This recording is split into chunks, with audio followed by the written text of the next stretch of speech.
the Silver Ferns had that dominant win, and then their progress kind of went down and down and down and down, where the Diamonds started off quite rusty, I think, in their opinion. I remember them saying that, and then they just looked like they were getting better and better and better and better. I know a lot of the South African media, South African fans have been really disappointed with the results, particularly from that second series against Australia. But everybody in the South Africa camp is very aware that, they weren't expecting to come out here and win a lot of games. They might have been able to get, one or two across the 6 tests they played out here, but they know this is part of a bigger purpose and plan. But are they looking to do a Tall Timbers defensive end? Are they going to put Kelly Jackson into goal defence, or as we Kelly saw Jackson at wing defence. Yeah, I was just about to say, That's where she is thrives. wing defence? We all know I that. just, I just, I.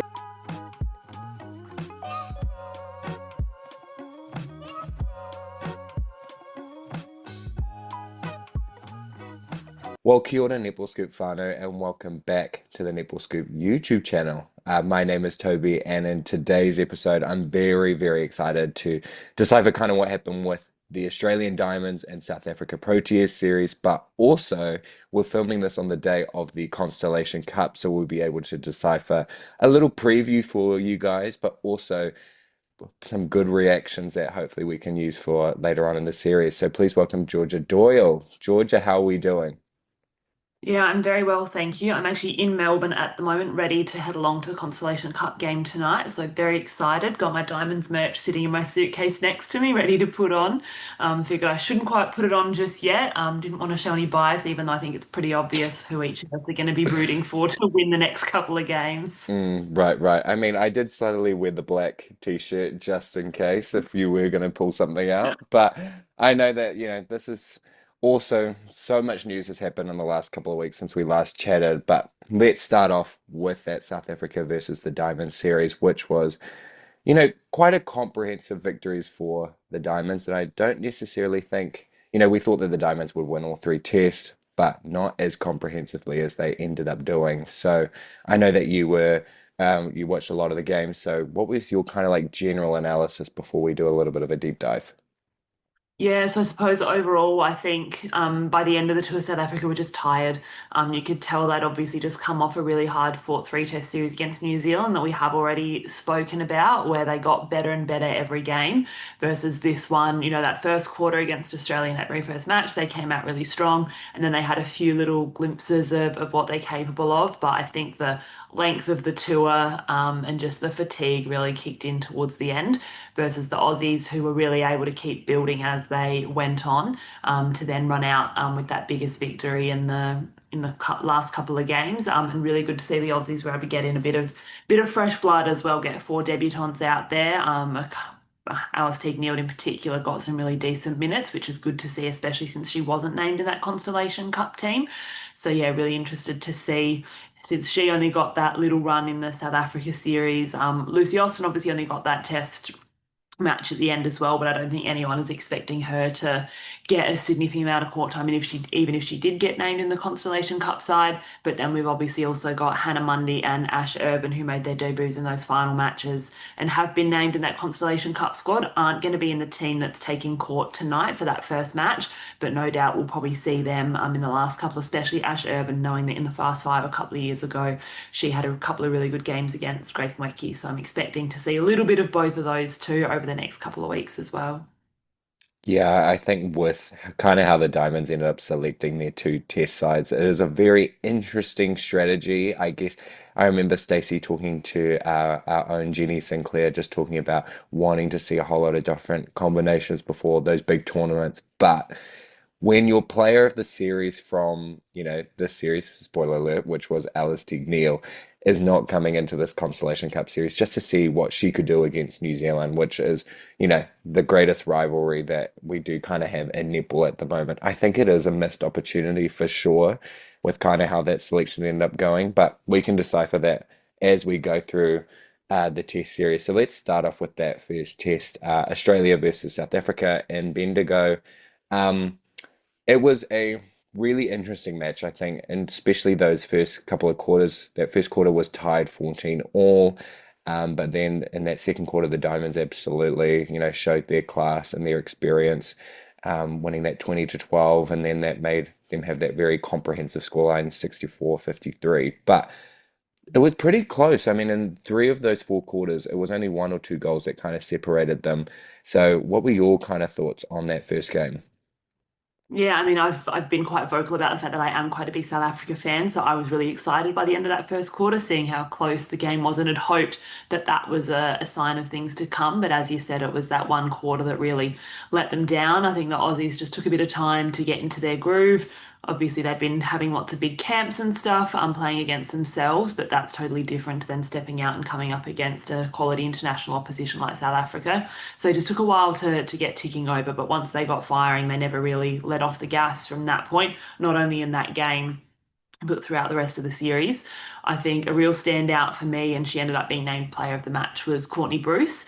We didn't see a lot of her towards the back end of the SSN as she continues to manage some injuries, but really good to see her back in the form that we know she can be in. Her matchup with Elmarie van der Berg was really, really good to see, and I think has got lots of us really excited to see them matching up against each other in the Super Netball next year, because as we know, Mm, van der Berg is coming over to join the Thunderbirds next year.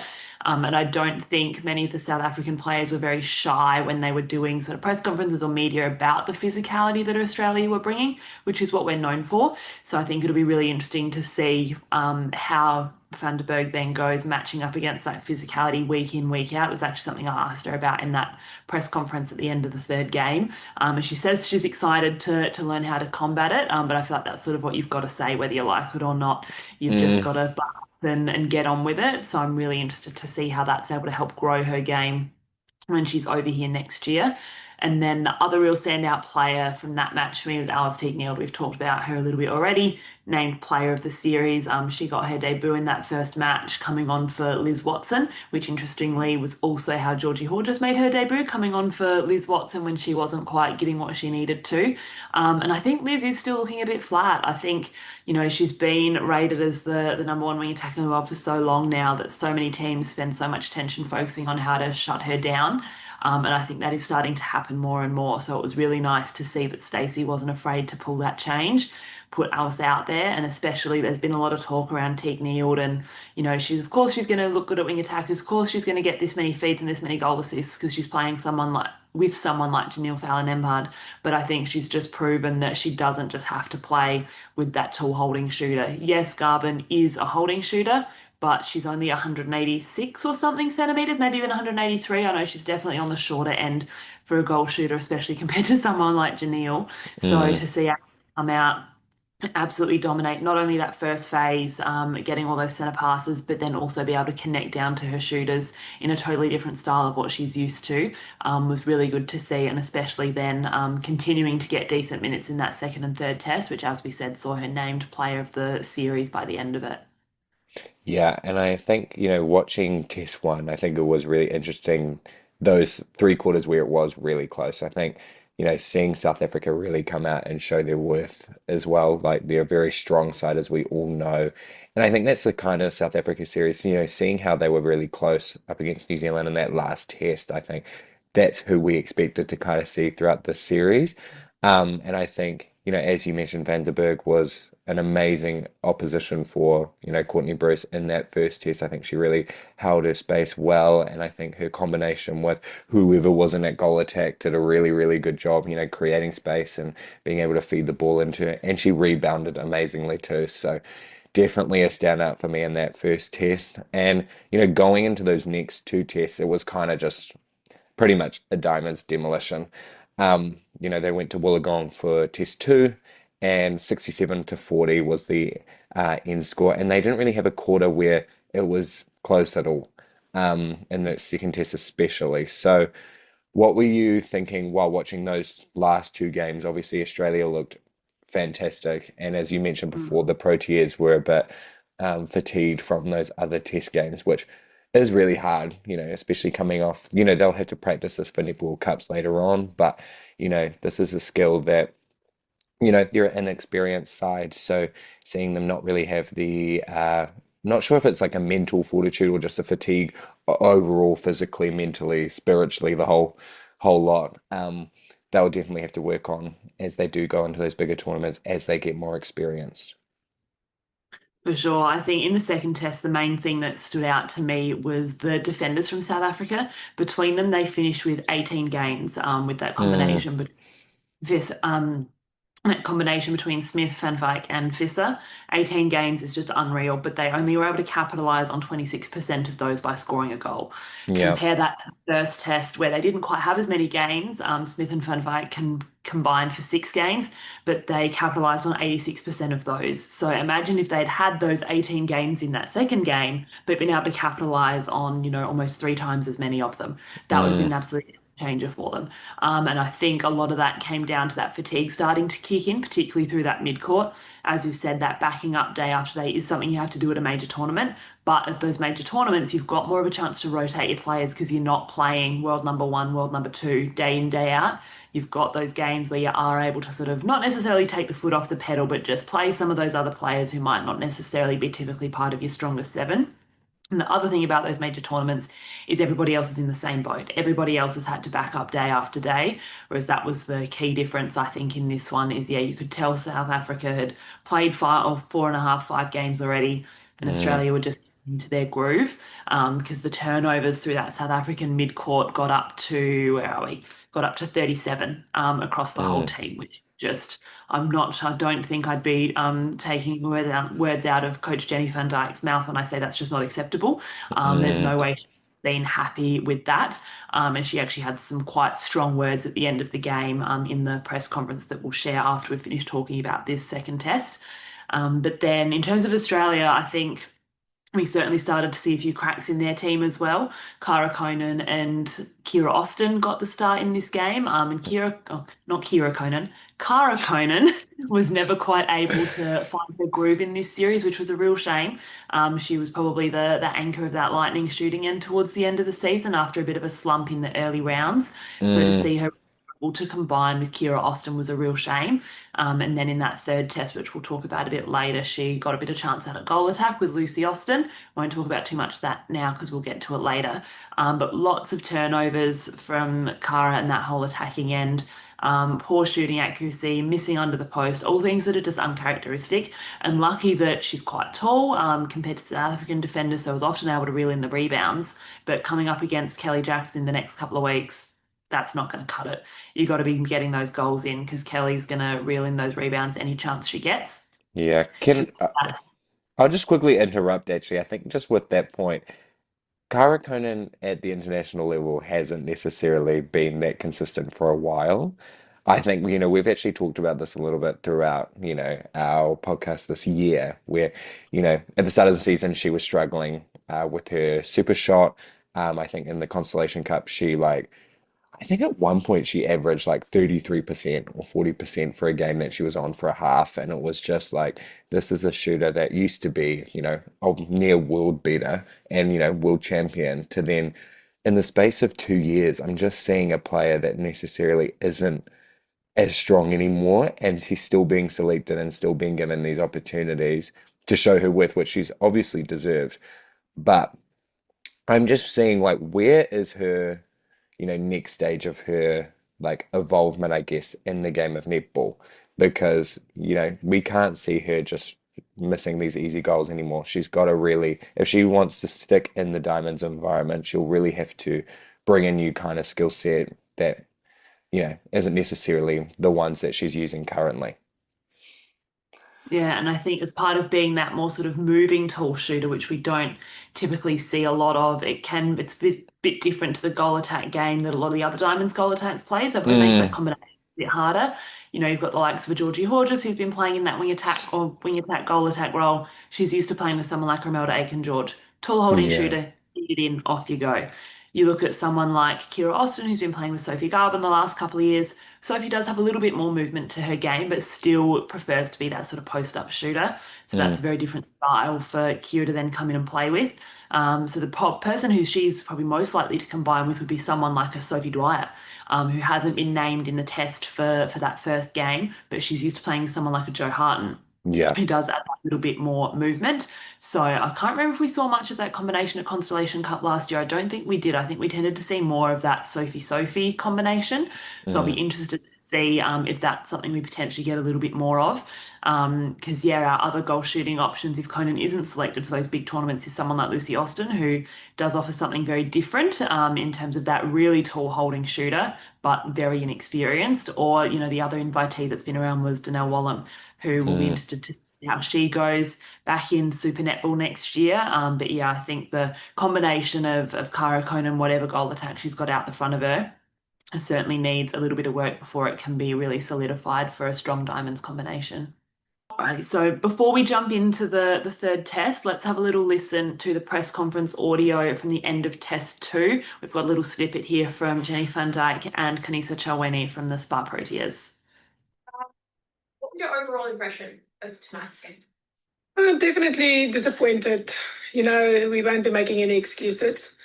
This has been quite a process for us, and in all the games we've played since the start of our campaign together as coach and captain, I think this was our worst game to date.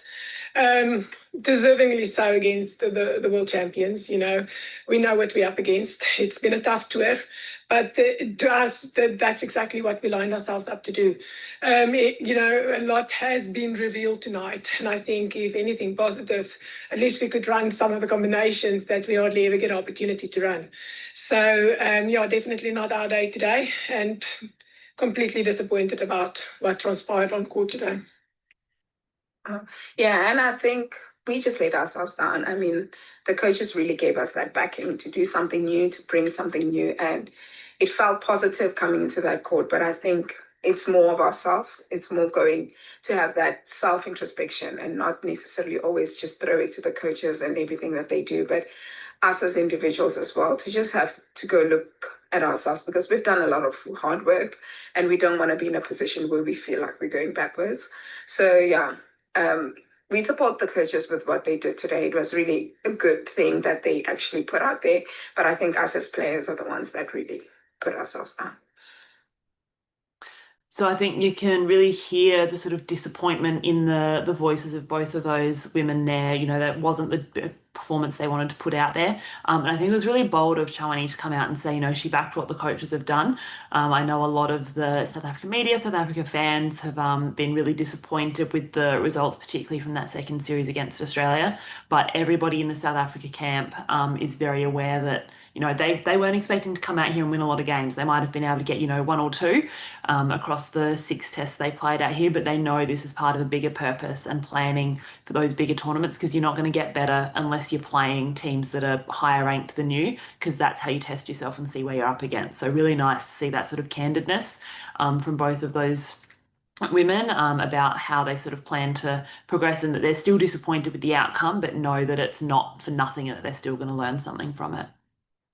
Yeah, and this is all about the bigger purpose for South Africa. I know you just mentioned that, but they've in my chat with Carla Pretorius, I remember her saying that, she was only one of few South African players or African players as a whole that were given the opportunity to go play in a professional league like the UK Super League or Suncorp Super Netball at the time that she was selected. And obviously those kind of opportunities opened the door for more based on her talent and they saw potential in other players. But now we're at the stage where the Proteas are a very young side.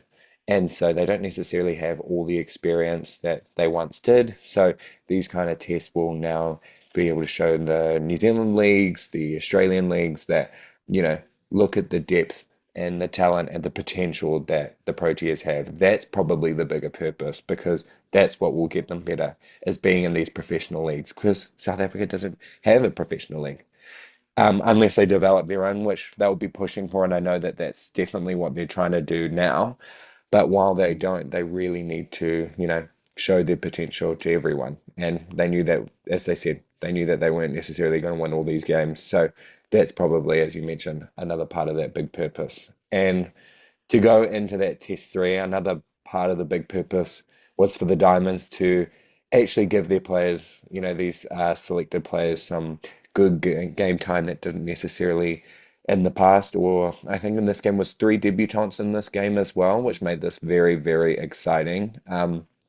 So, what were your thoughts on this game? Having no Kier Austin, no Courtney Bruce in the squad, and that's losing over 200 test caps of experience, and then being able to start some new players, but also having three debutants. Kind of how did you see the Diamonds flow in this game?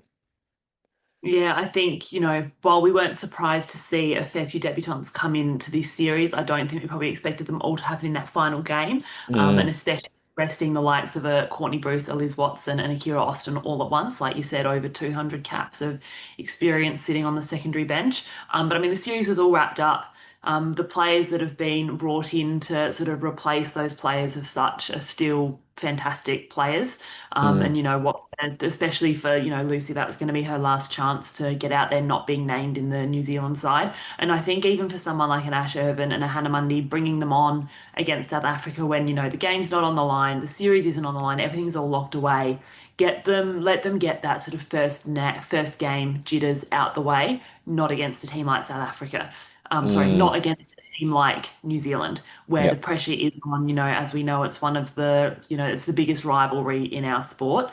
And I think that was definitely a smart coaching move from Stacey. In the press conference after the game, she was very clear that it wasn't a deselection for those three players that were sitting on the Yeah. secondary bench. I don't think anybody ever thought that, knowing the caliber of those players. But as you said, it was just a chance to and give some new players a run. And she actually also said that they were pre-planned changes, which we don't often hear about at this sort of elite level of netball. So I was interested when she'd said that, oh no, we'd always planned to bring those two on. I'm not sure if that was just the changes at half time, which was the Cara coming on to goal attack with Lucy Austin at the back, and then Ash Irvin coming into goalkeeper, or if that included the Hannah Mundy change in that sort of midway through that second quarter.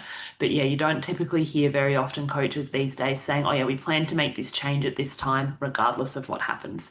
They always tend to say, oh, we just play the game as we see it. Whether they're telling the truth when they tell us that or not, who knows? But yeah, it was nice to hear that sort of honesty from Stacey. And I mean, all three of them came on and played really well. Ash Irvin finished the game with the highest number of gains in only a half of netball, which was 8, a couple of intercepts and a fair few rebounds as well, which was really awesome to see. Lucy Austin shot 18 out of 22. I don't think I've ever heard that the crowd get as loud as when she was just warming up and walking out onto the court before the second half started. So that was really special, especially knowing that she's had a bit of a tumultuous 2025 season, which is actually something that Stacey mentioned in the press conference that we'll listen to at the end of this. And especially when Georgie Hodges came on as well, the two of those playing together, they've been friends since they were kids, so that's a pretty special moment to be able to have, playing junior grassroots netball to then coming through and playing for the Diamonds together. And then Hannah Mundy came on and just added something a little bit different. I think she did get stuck in the pockets a little bit too much and potentially could have added a little bit more sort of dynamic movement, which we then got back when Alice Teague-Neal came back on. But certainly still good to get her out there, and also pretty impressive that she's now become the first mother-daughter diamond combination. I know New Zealand have got a few already, but her mum, Shelley O'Donnell, was part of that 1995 World Cup winning side. So to now have Hannah out in the green and gold dress is a pretty special achievement for their family as well. In Test 3 as well, I actually really liked the shooting combination they brought on as well of Rodelien Stryker and Elmir van der Berg. I think having those two tall timbers is always a really interesting kind of combination to have a little bit of a look at. I know that they tried that back in the day with like Janelle Fowler, Nemad, and Ramalda Aiken a little bit, and it didn't necessarily work. But I think this combination, because of their ability to do the long range shooting and also their really good ability to do rebounds, I think it did provide a little bit of that a different challenge, which did see in that third quarter they did win the third quarter 12 to 10.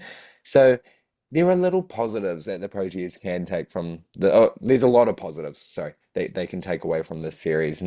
But I think they will be after that New Zealand series quite hard on themselves. And I'd like to quickly mention as well, I don't think we've necessarily spoken about her specifically yet, but I really like the work of Nicola Smith, especially in those first two tests. I think in that first test, especially, she, had really strong defensive pressure over Sophie Garbin, and then when she also went up against Cara Conan, I think she didn't necessarily have strong enough movement to keep up, but her pressure over the shot and her long limbs were, able to really put her off the shot, which I think is something that they'll look for in the future, being able to develop her game, and especially coming off that New Zealand series where Grace Nweke did kind of dominate her, and it was those other combinations of Visser and Van Vyk that worked a little bit better against Nweke. I think showing that she was also a very viable option against, the shorter players was actually a really cool thing to see. I think another player that stood out for me, who we haven't actually seen a lot of on the international stage, at least not against the stronger teams, was one of their mid-quarters, Tale Mate. She played centre for the majority of the series. I don't think if she did make it to wing defence, it was only quite briefly. But she plays back in the TNL in South Africa. She hasn't picked up a professional contract yet. But I think the speed that she's got, the dynamic movement through the mid-court, and she had some really good vision on the feed as well. She did get a little bit expensive when it came to turnovers. She was often sitting around that sort of 6, 7, 8 mark when it came to those, which is something she'll certainly be wanting to get down. But I think a lot of that just came down to the speed that was running through the middle, especially when you combine that with a player like Chaueni, who spent like most of the series at wing attack. And then particularly when they had Maseko at goal attack, they were often just too quick for each other. So Mate is someone I would really like to see picked up at a domestic competition outside of South Africa, whether that be the NSL, the ANZ, or over here in Super Netball, because I think the more time she gets in the game, and if she's able to work with a few players that are a little bit slower, and I don't mean slower in a bad way, just a bit more sort of controlled in their movement and their timing, I certainly think that'll really see her game develop. And then you'll be able to have that combination of being able to use that speed and that creativity when it's needed, but also be able to really slow down when it's required as well, which I think is something that they missed, was that ability to just take a breath, slow it down, and be a bit more sensible with their pass selection. They tended to just throw it to the first option they saw, which wasn't necessarily always the best option for them, and that's when they'd often end up then losing the ball. So, like we said, we've got a bit of footage from that press conference. We'll cut to is the bit about about Stacey talking about Lucy Austin, her debut, and just how sort of a special moment that was, considering Lucy's been through that this year. So let's have a listen to that.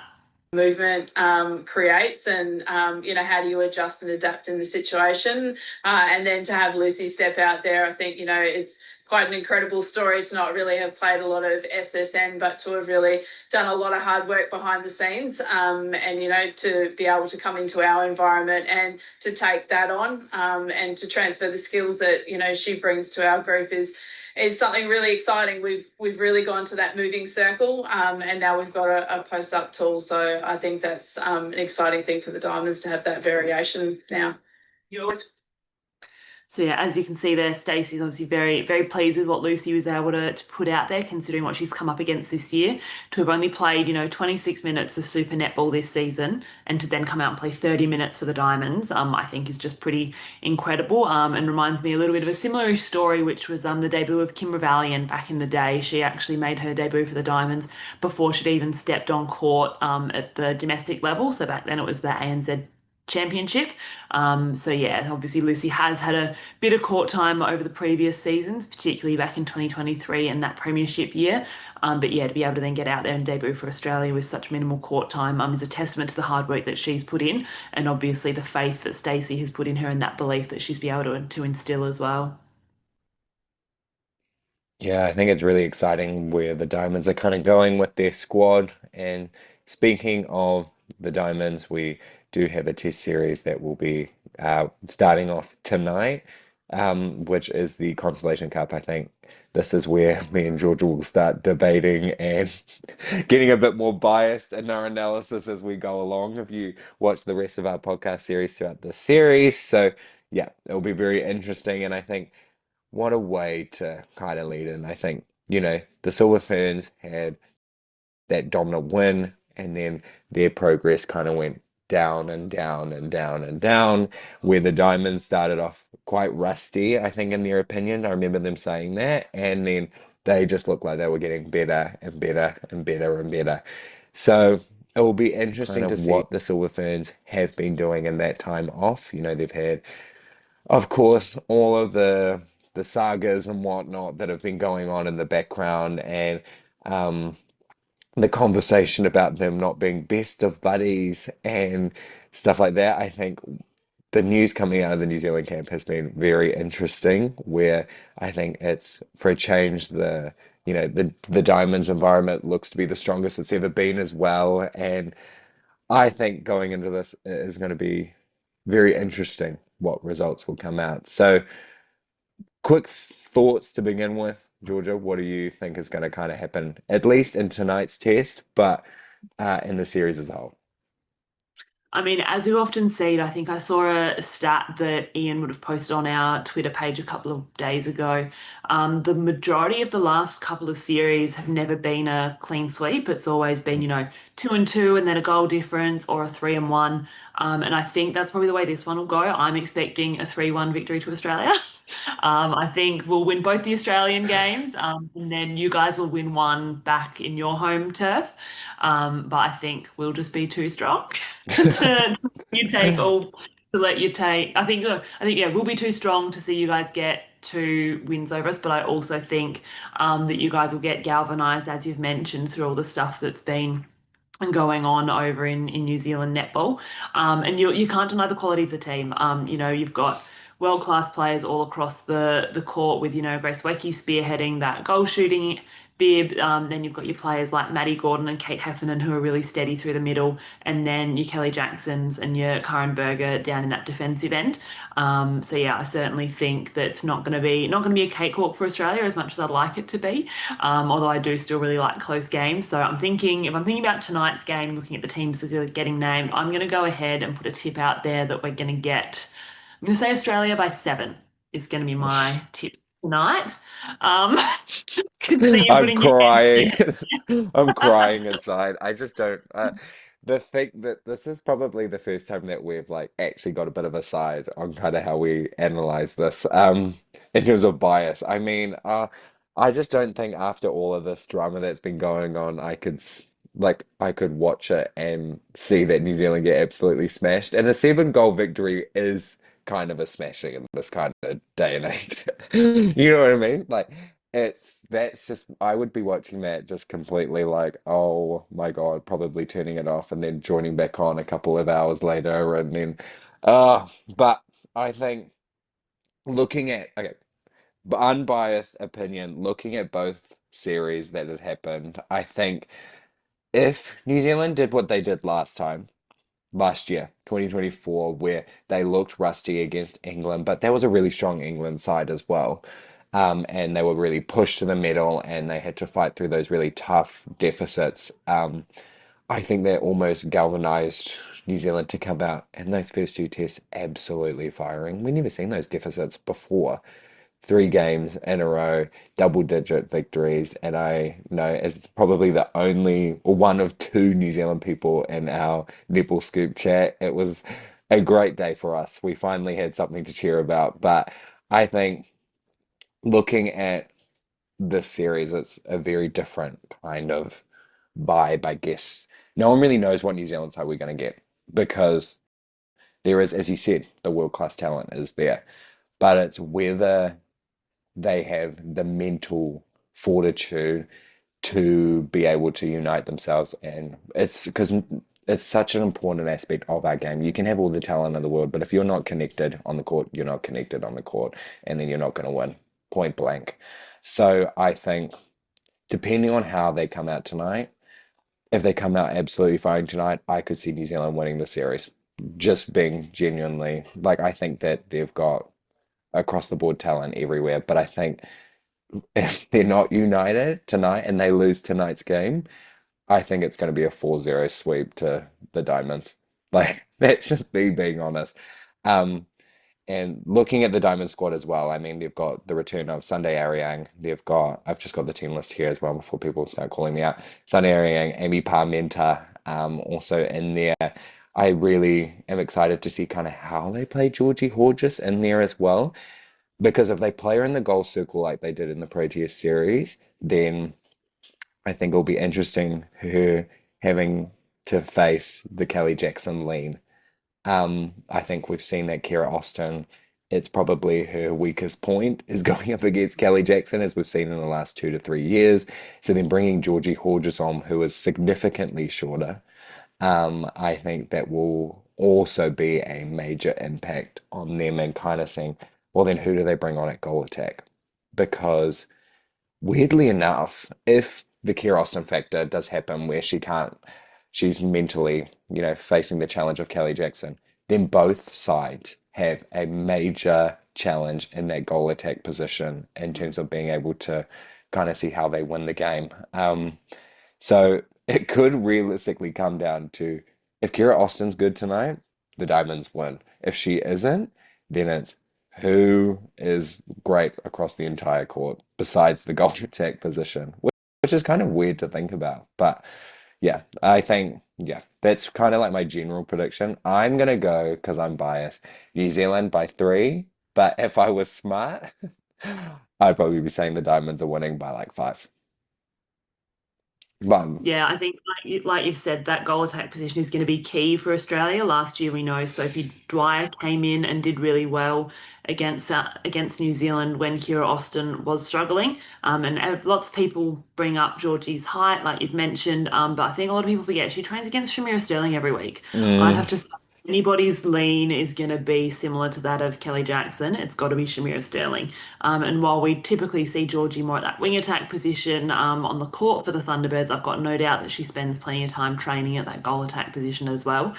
So I think she's certainly got the tools in her tool belt to be able to come up against that. And it looks like tonight, with Sophie Dwyer not being named in the team at all, that Georgie is going to be in as a shooter. But I would expect to see a little bit of movement around there, especially considering you do have quite a defensive heavy mid-court, because as you've mentioned, we've brought Amy Parmenter in for Alice Teague-Nield.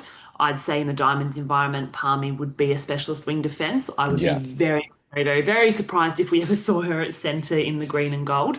So that really gives us limited options at wing attack. It's basically Liz Watson or then Georgie Horges. But then if Liz is struggling and you put Georgie in wing attack and then Kira starts struggling at goal attack, what do? Do we then maybe see that tall circle of someone like a Cara Conan out at goal attack with Sophie Garvin back at goal shooter? We'll just Mm. have to wait and see. But I certainly think our squad isn't quite as balanced as it was for the South Africa series. So yeah, we'll have to wait and see what happens in terms of Hannah Mundy's inclusion, because I can't see us dropping Kate Maloney or Jamie Lee Price anytime soon. Mm. So it means we're either going to have a really defensive mid-court, or we'll be bringing Hannah Mundy in, who I'd say probably didn't quite live up to expectations in that brief period that she got on court in the South Africa series. Yeah, and speaking of balance, you look at the Silver Ferns squad too, and obviously they brought in Amelia Wormsley, who replaces Phil DeVuy. So that kind of brings a bit more balance in that goal shooter position. They have a backup. But with the game day 12 that they released, I think yesterday, obviously I'm in a different country nowadays. So, but looking at it, 3 defenders, one goal defense option, which is Cuttin, and she's usually our wing defense swing. We've got no Paris Mason. We've got a backup goalkeeper for Kelly. Looking to do a Tall Timbers defensive end? Are they going to put Kelly Jackson into goal defense? Or as we saw Kelly in Jackson the at wing defence. yeah, I was just about to say, That's where she is she coming thrives. back at wing defense? We all know I that. just I looked at both the squads and it just didn't make a whole lot of sense in my head. Obviously, we'll see tonight how it works out. I mean, as well, seeing Toyava back and for the Ferns, I think will bring another element for the Diamonds as well to think about.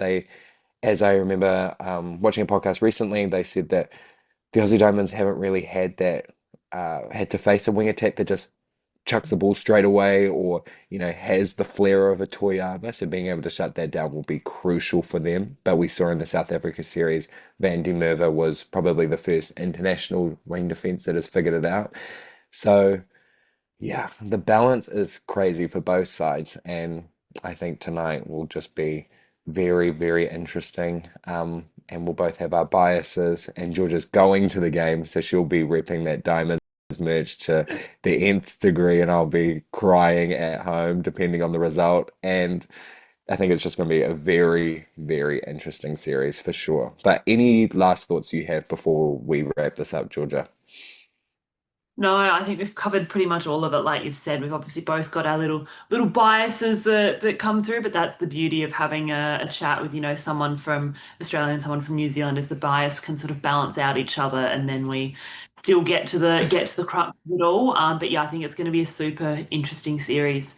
And I think, can't remember what the rules were last year. I know there's rules this year around if there's like a two-game tie, or if there's a tie, they Yes. then do like a whole extra game, extra time thing. I'm not sure what the rules are. Don't ask me, but I know there's something in place if that happens. Yeah, I read about this just before I came, like I watched the Inside Netball where they talked about it, and it reminded me of the chaoticness of that rule where it's like if it's 2-2 at the end, then it's not done by goal differential as it has been done Yeah. previously. It is they play two periods of 7 minutes with a 4 minute gap in between. It's almost like a fifth game, but at the same Mm. location, probably like 5 to 10 minutes after the fourth test has finished.